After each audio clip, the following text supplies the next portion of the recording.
need my TC Weekly. It's not downloading.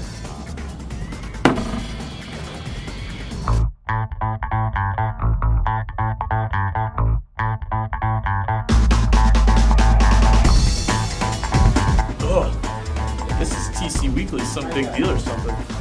Let's take a look.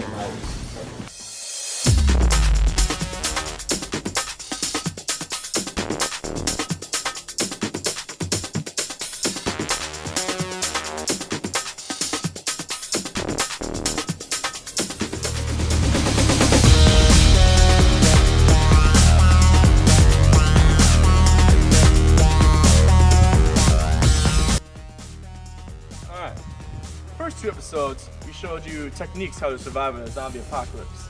And I got word for some zombies. So we're gonna go show you so I can tell you how to identify a zombie from a real human being. Alright, we're en route right now to the zombie location. I'm kind of scared. I hope you're scared. We might die. This could be the last day I ever see a camera. Hope the intensity's building. We're in the woods, and the apparent zombies are. We gotta be quiet. I think I hear something. Let's get closer. Let's go.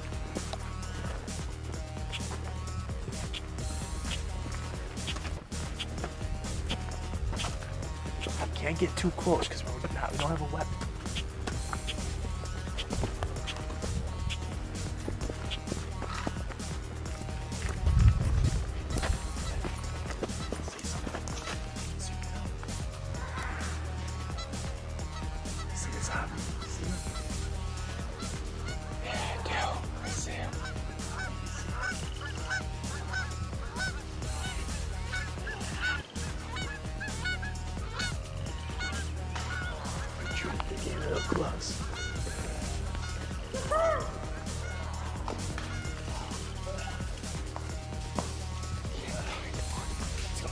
Close.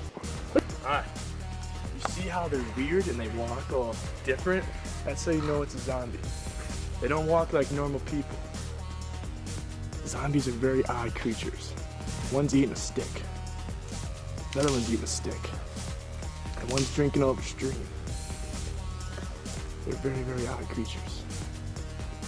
Don't want to mess with these guys.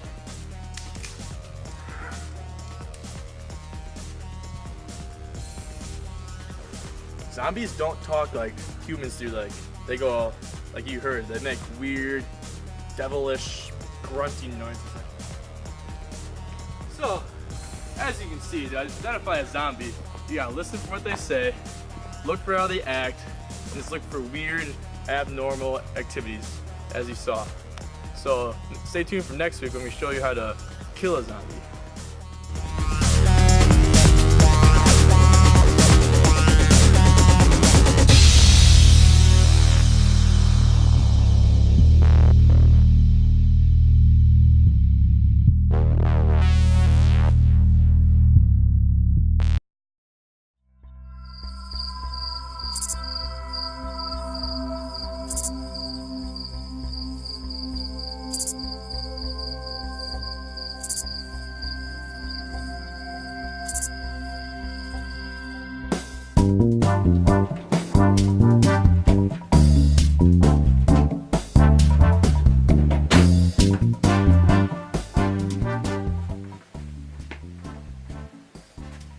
Ah, bonjour, bienvenue à ma studio. Normalement, vous pouvez me trouver à la place de la Théâtre. Ah, vous êtes américain? Oui, bien sûr. Normally, you will find me at the Place du Théâtre. I'm an artist in France, and I paint at Montmartre. But today it rains, so I continue to work on my painting here in my studio. We shall talk a little bit about the things I like to paint and help you on your adventure, perhaps in other things that you can go to. For a little adventure in Paris, we walk the marketplace of Place du Théâtre on Montmartre in Paris. Artists sell their paintings, their drawings, their sculptures, and the constant flow of tourists are ready and willing to buy their work from them. It really is quite delightful. Art is found everywhere. In real life, at fountains, at restaurants, at sculptures in gardens, shoes, even clothing. All you have to do is look, and you will find art in the city of Paris, in every corner of life.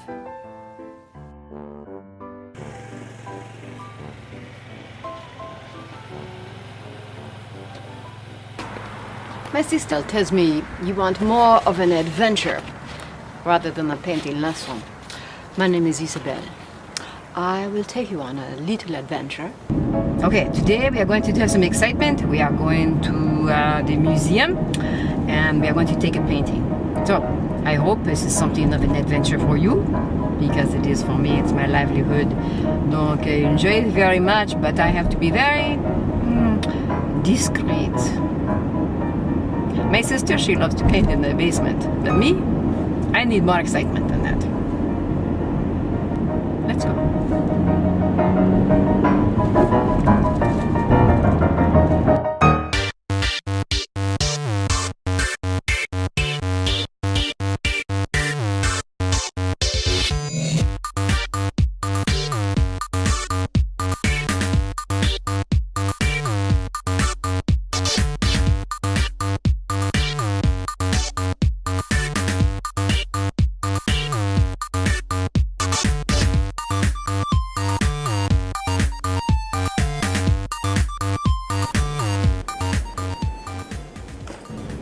Naturally, it is much better for nobody to be around when you are about to take your prize. For example, this little prize right here is magnificent. Lui, voilà, c'est ça.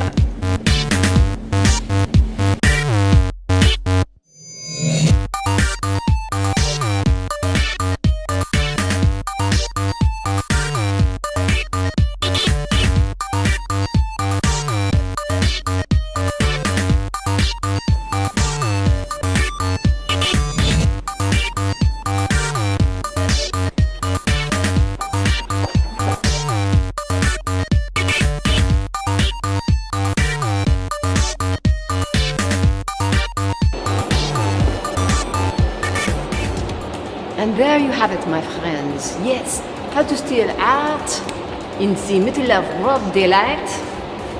Facile. And now back to my sister, Jody MacDonald, in her basement, where sometimes I make a few exchanges with her art. Merci beaucoup. À bientôt.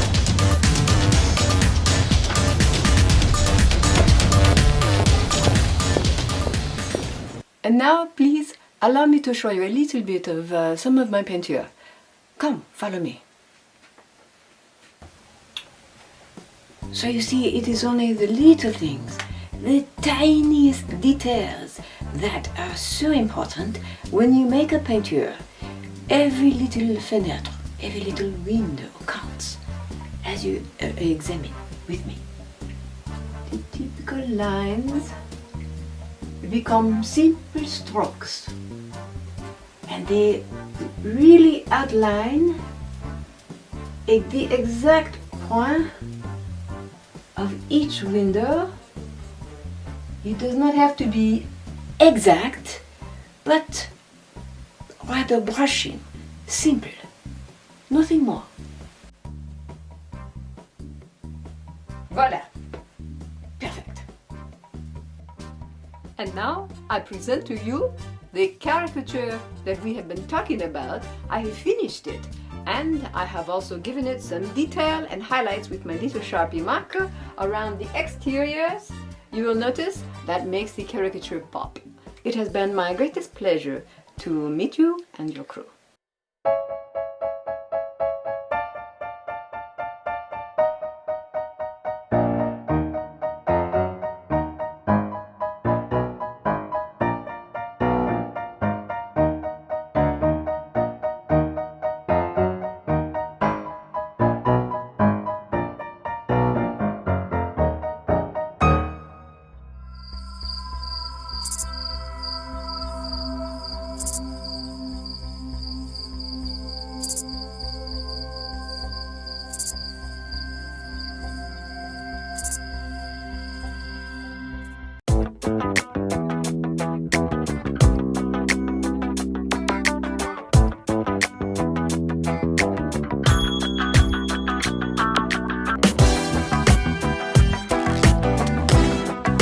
Dude.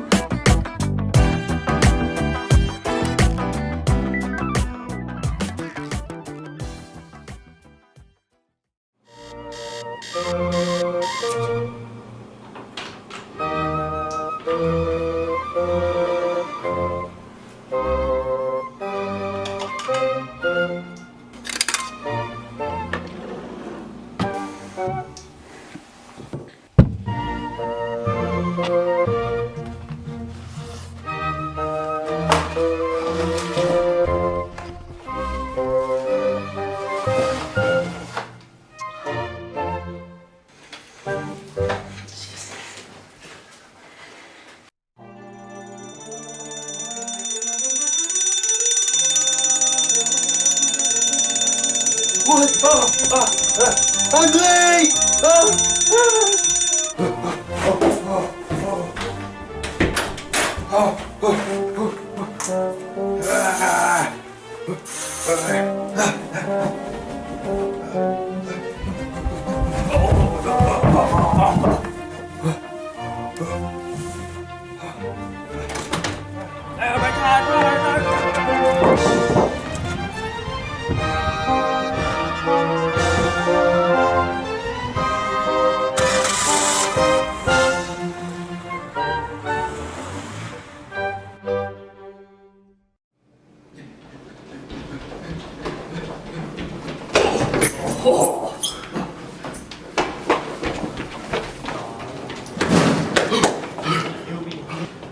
Wait, where have you been? You missed all the class. I don't know, man. I think I'm coming down with something. Dude, you think it could be like Tebow fever or something like that? Really? I don't know, man. Well, hey, I got some good news though. This morning, when I was eating cereal, I found another greatness video. Dude, awesome. Things are finally starting to turn around for me, man. I can't believe it. Really? Yeah, it's awesome. That's good for you, but not for me. Hey, I don't know what to tell you, man. Well, dude, I'll see you later, alright? Catch you later.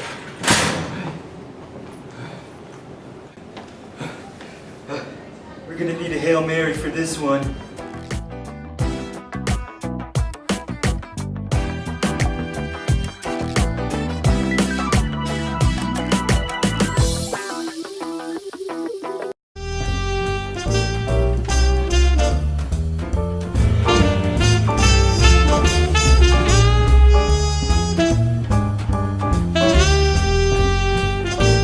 Hey, down in front!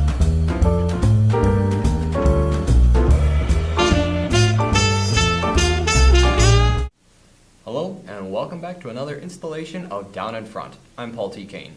I'm Robert Gagnon, and here at Down in Front, we review both good movies and bad movies that are already out there. This week we are reviewing Disney's rendition of the Vince Papale story in Invincible. This movie was released in August of 2006, and it grossed over $17 million on its first opening weekend. Vince Papale was a South Philadelphia resident for his whole life, and he was also a lifelong Philadelphia Eagles fan. But when the new coach, Dick Vermeil, came in, he held open house tryouts for the team, and Papale tried out. Another focus on the film is the families who are facing the union strikes, which were affecting the families during that decade, as well as the Philadelphia Eagles losing streak. Our information comes from imdb.com, and our trailer comes from youtube.com. So get in your three-point stance and get ready to snap the ball on this week's review. So the movie opens up illustrating the labor lockouts going on at the time. And our hero, Papale, is also down on his luck, seeing that his wife of 5 years has just left him, the school where he worked at has just laid him off, and his hometown Eagles are not winning any games. Even through all this hardship, Papale and his buddies would still get together to compete in unpadded tackle football games. Vince was notably the greater player of the 22 men on the field, so when the Eagles' new coach hired them on, the coach had a tryout for the team's fans in the area to jump in and improve his losing team. Not expecting anything, Papali impressed the staff and was actually invited to spring training and preseason games for the team. Against the odds and expectations, Papali made roster as the 30-year-old bartender. The film shows Vince's struggle to keep his job all the way up to the home opener against the New York Giants.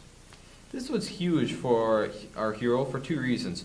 One, his new love interest favorite team is the New York Giants, and two, his first game at Veterans Stadium, not looking down at the team as far up as the seats as a new player. Mark Wahlberg, Greg Kinnear. Let's go to work. Invincible. Disney makes some surprisingly good football movies from time to time. I agree, Paul. This movie certainly had the theme of hope and perseverance throughout, hardships throughout the movie. But all this being said, we still have to give this movie a rating. What's our rating this week? Well, considering that this is a Disney's adaptation of a true story, and they usually do have one of those happy-go-lucky endings, I think we should give this one a B+. But for you, you can give it a touchdown. Cool. Touchdown. Well, that's it for our time this week. Thank you again for watching Down in Front. Tune in for our next episode as we review Tommy Wiseau's The Room. Please remember to subscribe on iTunes and come see us again next week. Thank you. I'm Paul TK, I'm Robert Gagne. and thank you for watching.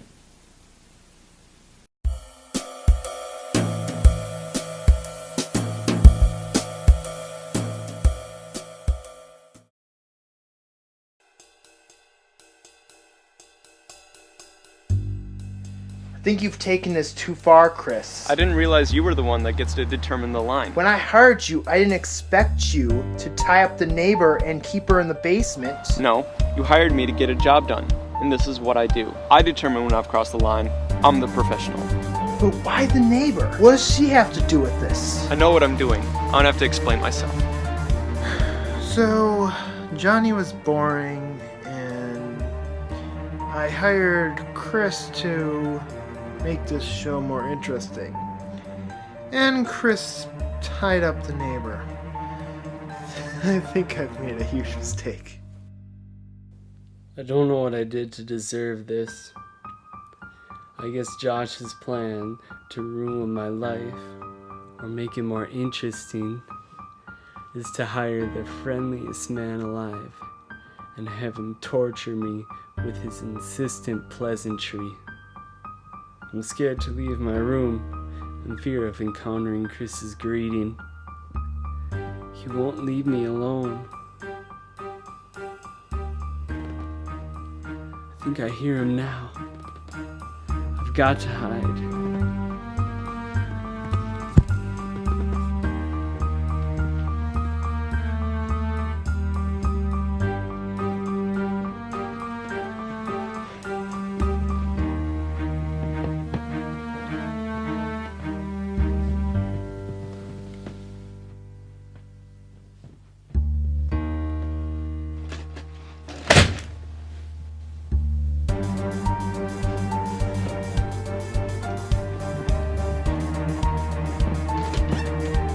Hey, buddy. So, despite Chris insisting that I do so, I really don't trust him. He claims to work in the industry, but I have connections to verify whether this is true. I call one of my former colleagues, someone who knows where to find information, and he agrees to ask around. It's because I don't trust Chris that I decided to set up my own camera, the one that is hidden and that only I would know about. I wanted to help Emma there, but part of me still wanted to believe Chris. I almost walked away, but then I noticed the door. As I bumped into it, I noticed that it wasn't locked. Emma, come on. Are you alright? Listen to me, there's something I can't tell you, but you need to see this note. Here, check my pocket. What is it? Just read it. I think I hear someone coming. I'm so sorry. No matter what, you'll hear from me again. Do you know what is real and what's a show?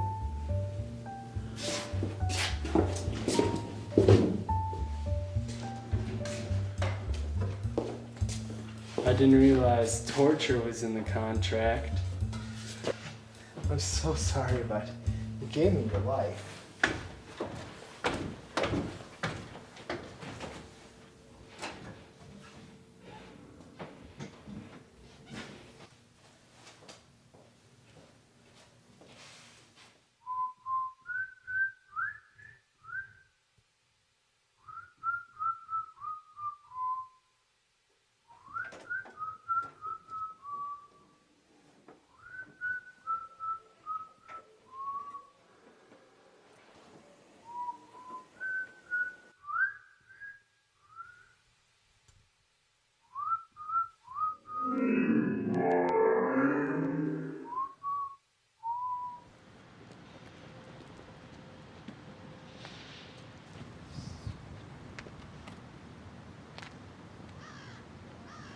You're right.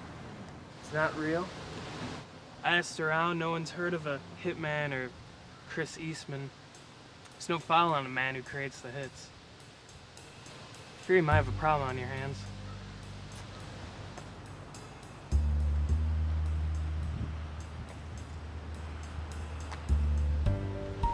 I think my show's in danger.